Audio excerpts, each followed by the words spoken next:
Hello and welcome to this GCSE Chemistry explanation video about carbon dioxide and methane as greenhouse gases.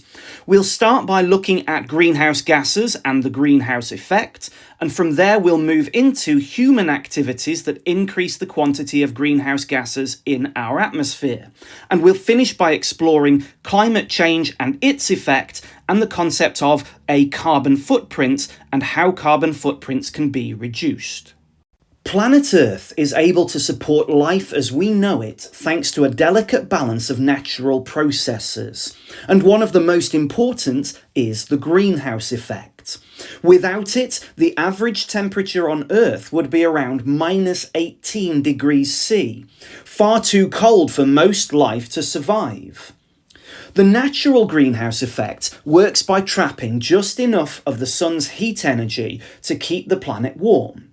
When sunlight reaches the Earth's surface, some of it is absorbed and heats the ground, the ocean, and the atmosphere.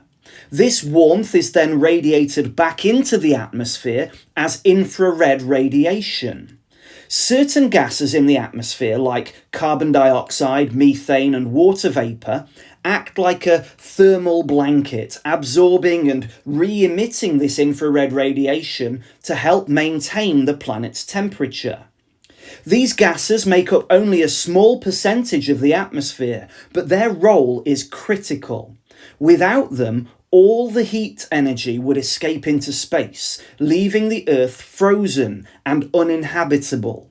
This finely tuned system has allowed life to flourish for millions of years, but it's also highly sensitive to changes, and this is where human activity has started to tip the balance. But first, let's look at how this process works in more detail. Let's take a closer look at the journey of energy from the sun to the Earth and back out into space, and how greenhouse gases play a key role in this process. The energy from the sun arrives as powerful short-wave radiation, mostly in the form of visible light and ultraviolet rays. This energy travels through the atmosphere and is absorbed by the Earth's surface, warming it. Once the surface heats up, it doesn't simply keep that energy, it re-radiates it as long-wave infrared radiation. But here's where it gets interesting. Unlike short-wave radiation, this infrared energy doesn't easily escape back into space. Instead, it interacts with greenhouse gases like carbon dioxide, methane, and water vapour, which absorb and re-emit the energy, sending some of it back to the surface. This process is what keeps our planet warm enough for life, but also what makes it sensitive to changes in greenhouse gas levels. Let's break this down into greater depth. Shortwave radiation passes through the atmosphere relatively easily because greenhouse gases don't absorb it very well. However, when the Earth emits energy as long-wave infrared radiation, it matches the specific wavelengths that these gases are highly effective at absorbing. The greenhouse gases trap some of this energy, preventing it from escaping directly into space. But they don't just hold on to it, they re-emit the energy in all directions. Some of it continues outwards into space, but a significant proportion is sent back down to the Earth's surface. This energy recycling process is critical for maintaining the Earth's stable and life-supporting temperature. However, it also makes the system finely balanced and vulnerable. Even a small increase in the concentration of greenhouse gases can tip the scale, trapping more heat energy and amplifying the greenhouse effect, which contributes to global warming. Understanding this delicate interplay is essential as we explore how human activity is disrupting this natural system. Now that we understand the natural greenhouse effect, let's examine how human activity is altering this finely balanced system. Over the past few centuries, particularly since the Industrial Revolution, the levels of two key greenhouse gases, carbon dioxide and methane, have risen dramatically. Take a look at this graph showing the concentration of these gases over recent times. Carbon dioxide levels have climbed from around 280 parts per million before industrialisation to over 400 parts per million today, a rise of more than 40%. Methane levels have followed a similar trend, doubling in the same time frame. But what's causing this? Much of it comes down to human activities like burning fossil fuels, deforestation, and large-scale agriculture. These increases are not natural variations, they're directly tied to our actions. With more of these gases in the atmosphere, more heat energy is trapped, amplifying the greenhouse effect and contributing to global warming.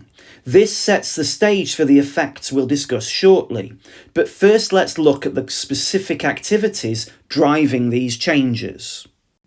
Carbon dioxide, which is sometimes referred to simply with its formula CO2, is by far the largest contributor to human-induced climate change. Its levels have been rising steadily due to several key human activities. First, the burning of fossil fuels is the single largest source of carbon dioxide emissions. When we burn coal, oil, and natural gas to produce electricity, or fuel our cars and power industry, we release massive quantities of carbon dioxide into the atmosphere. For example, a single litre of petrol burned in a car engine releases over 2 kilograms of carbon dioxide. Another significant contributor is deforestation. Forests act as carbon sinks, absorbing carbon dioxide from the atmosphere during photosynthesis. When we cut down these forests for agriculture or urban development, we not only reduce this capacity to absorb carbon dioxide, but also release the carbon stored in the trees when they're burned or left to decay. These activities are closely linked to modern lifestyles and economies, which makes tackling them challenging. But understanding the sources of carbon dioxide is a crucial first step towards reducing emissions. Let's now explore methane, a greenhouse gas with a global warming potential over 25 times that of carbon dioxide. Although methane exists in smaller proportions in the atmosphere, its impact is disproportionately large, making it a key player in climate change. One significant source of methane is agriculture. Livestock, particularly cattle and sheep, produce methane during digestion. With over 1 billion cattle globally, this agricultural byproduct adds up to substantial emissions. Similarly, rice farming contributes methane as well. The waterlogged conditions in rice paddies create ideal environments for methane-producing microbes to thrive. Another major source is the energy sector. Methane is the main component of natural gas, and leaks can occur during its extraction, processing, and transportation. These fugitive emissions can make natural gas less sustainable than it seems, particularly if leaks are not well managed. Finally, waste management is another critical contributor. When organic waste, such as food scraps and garden waste, breaks down in landfills, it releases methane into the atmosphere. Without proper systems to capture and use this gas, landfills become a significant source of emissions. Altogether, methane emissions come from activities as varied as farming, energy production, and waste management. Addressing these sources will require innovative solutions and global cooperation, as even small reductions in methane can have a big impact on slowing climate change. As we consider the evidence that human activities are contributing to an increase in greenhouse gases in the atmosphere, it's vital to understand the role of peer review in scientific research. Peer review is a process where scientists evaluate each other's work to ensure that it is accurate, reliable, and free from bias before it is published. This process gives us confidence in the findings we use to inform decisions about the environment and climate policy. The overwhelming consensus from peer-reviewed research is clear. Human activities are causing a rise in greenhouse gas levels, which will cause the temperature of the Earth's atmosphere to increase at the surface, and this will result in global climate change. This conclusion is based on a vast body of evidence collected over decades. But science doesn't just exist in a vacuum. It needs to be communicated widely. Sharing findings with governments, industries, and the public ensures that everyone can understand the risks and take action. Without effective communication, even the best research can go unnoticed. And that's why peer review and open dialogue are so crucial in tackling climate change. While the science behind climate change is robust, it's also important to acknowledge the uncertainties involved. Climate systems are incredibly complex, involving interactions between the atmosphere, oceans, land, and living organisms. Modelling these systems requires simplifications, which means that there are limits to what we can predict with absolute certainty. For example, we know that greenhouse gases trap heat energy, but how this will impact on regional climates, weather patterns, or specific ecosystems is harder to pinpoint. This uncertainty can sometimes lead to speculation or misrepresentation in the media, where simplified models or selective data are used to push a particular narrative. Despite these challenges, the overall evidence is overwhelming. Human activities are driving climate change, and the risks are significant. Recognizing these uncertainties isn't about denying climate change. It's about improving our understanding and refining our models so that we can better prepare for the future. Over the past century, human activities have significantly altered the Earth's climate.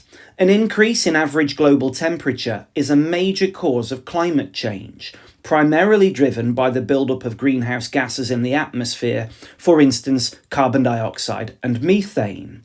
As a result, the Earth's average temperature has risen by approximately 1.2 degrees C since the late 19th century. The effects of climate change are widespread and interconnected, impacting ecosystems, weather patterns, and human lives on a global scale. Let's explore some of the consequences, understanding not just what they are, but their scale, risks, and environmental implications. One of the most visible effects is the melting of ice caps and glaciers.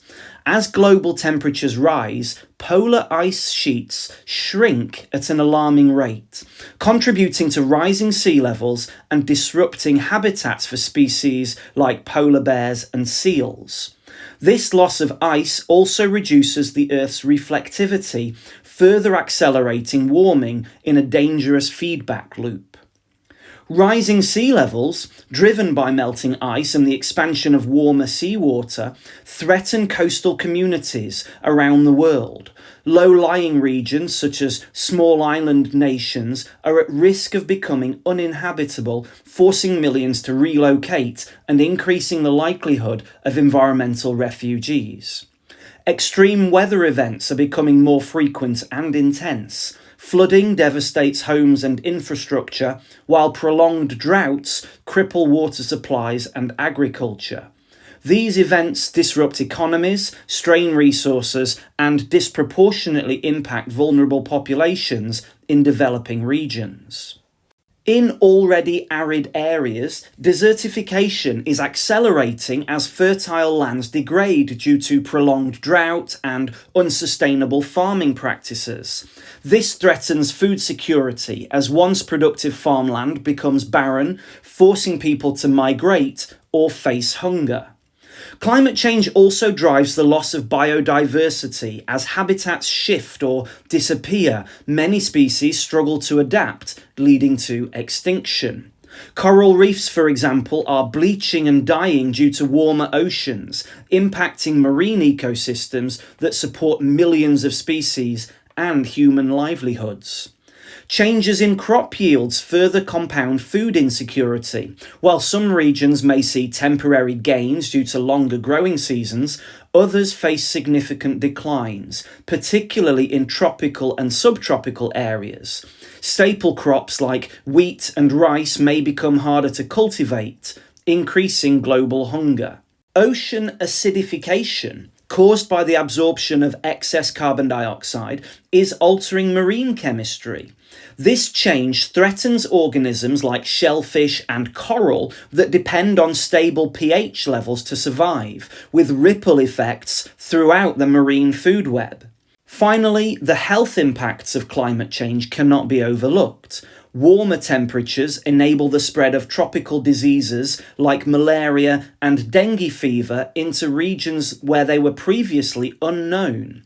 This puts millions more people at risk and strains fragile healthcare systems. Together, these effects demonstrate the scale and interconnected nature of climate change. They threaten not only the environment, but also human society, creating challenges that will shape our future.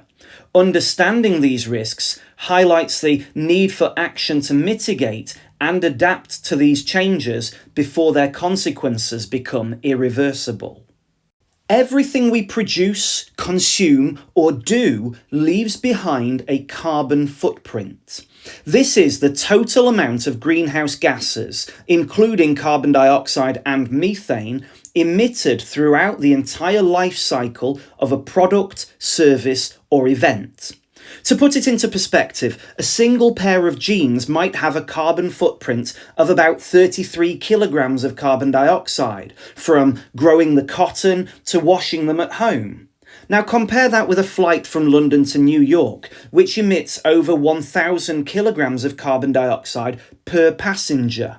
These examples show just how much emissions can vary depending on what we're doing. So what contributes to the carbon footprint? Let's break it down. Products like cars or electronics often have high carbon footprints because of the materials and energy involved in their production. Services such as streaming video or cloud computing may seem invisible but still use vast amounts of electricity. And major events, think festivals, concerts, conferences, sports tournaments, these generate emissions through travel, energy use, and waste. By understanding the carbon footprint, we can better grasp the scale of emissions tied to everyday activities and start to think about how to reduce them. Reducing the carbon footprint is essential, but it's not a small task. It starts with reducing emissions of two major greenhouse gases, carbon dioxide and methane. For carbon dioxide, we can start taking action by switching to renewable energy resources, such as solar or wind power to replace fossil fuels. Driving less or switching to electric vehicles also helps reduce carbon dioxide emissions. Even small lifestyle changes like turning off appliances when they're not in use or insulating your home can add up over time. We can also try to develop technology such as carbon capture and storage, and we can plant more trees through reforestation to replace those that we've chopped down. When it comes to methane, one of the biggest culprits is agriculture, specifically livestock farming. Cows and sheep release methane as they digest food, so eating less meat or choosing plant-based alternatives can make a difference. Another source of methane is landfill sites, where organic waste decomposes and releases this potent greenhouse gas. Reducing food waste or composting can cut down on these emissions. And we can also try to capture the methane through systems at landfills. But reducing emissions isn't always easy. Renewable energy systems can be expensive to install, and not everyone has access to electric vehicles or plant-based options. Political and economic factors also play a role, as governments and businesses must balance environmental goals with other priorities. While the challenges are real, every step we take to reduce the carbon footprint brings us closer to a more sustainable future. Even small changes, when multiplied by millions of people, can make a big impact. Okay, that's the end of this video. Thanks for listening.